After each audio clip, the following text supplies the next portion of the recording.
नमस्कार दोस्तों, स्वागत है आपका हमारे चैनल धर्मो रक्षिता रक्षिते में। दोस्तों, आज मैं आपको अहोई अष्टमी माता के व्रत की कथा सुनाने जा रही हूँ। प्राचीन काल में एक साहूकार था जिसके 7 बेटे और 7 बहुएं थी। इस साहूकार की एक बेटी भी थी जो दीपावली में ससुराल से मायके आई थी। दीपावली पर घर को लीपने के लिए सातों बहुएं मिट्टी लाने जंगल में गई तो ननद भी उनके साथ चली गई। साहूकार की बेटी जहां मिट्टी काट रही थी उस स्थान पर सियाहू अपने 7 बेटों से साथ रहती थी। मिट्टी काटते हुए गलती से साहूकार की बेटी की खुरपी की चोट से स्याहू का एक बच्चा मर गया। इस पर क्रोधित होकर स्याहू बोली, मैं तुम्हारी कोख बांधूंगी। स्याहू के वचन सुनकर साहूकार की बेटी अपनी सातों भाभियों से एक एक करके विनती करती हैं कि वो उसके बदले अपनी कोख बंधवा ले।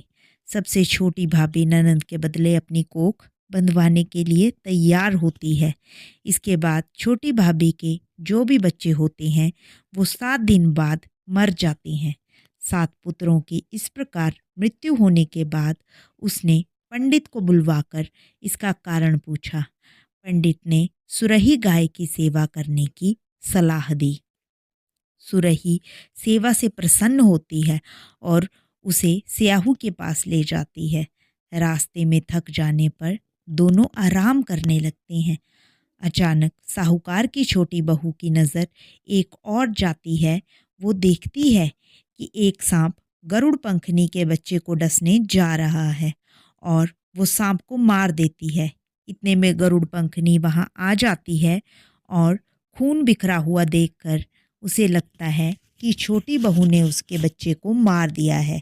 इस पर वो छोटी बहू को चोंच मारना शुरू कर देती है। छोटी बहू इस पर कहती है कि उसने तो उसके बच्चे की जान बचाई है। गरुड़ पंखनी इस पर खुश होती है और सुरही सहित उन्हें स्याहू के पास पहुंचा देती है। वहां स्याहू छोटी बहू की सेवा से प्रसन्न होकर उसे 7 पुत्र और 7 बहू होने का आशीर्वाद देती है। स्याहू के आशीर्वाद से छोटी बहू का घर पुत्र और पुत्रवधुओं से हरा भरा हो जाता है। अहोई का अर्थ ये भी होता है अनहोनी को होनी बनाना और किसी अप्रिय अनहोनी से बचाना। दोस्तों, अगर आपको हमारी ये कहानी पसंद आई हो तो हमारे वीडियो को लाइक करें और हमारे चैनल को ज़रूर सब्सक्राइब करें।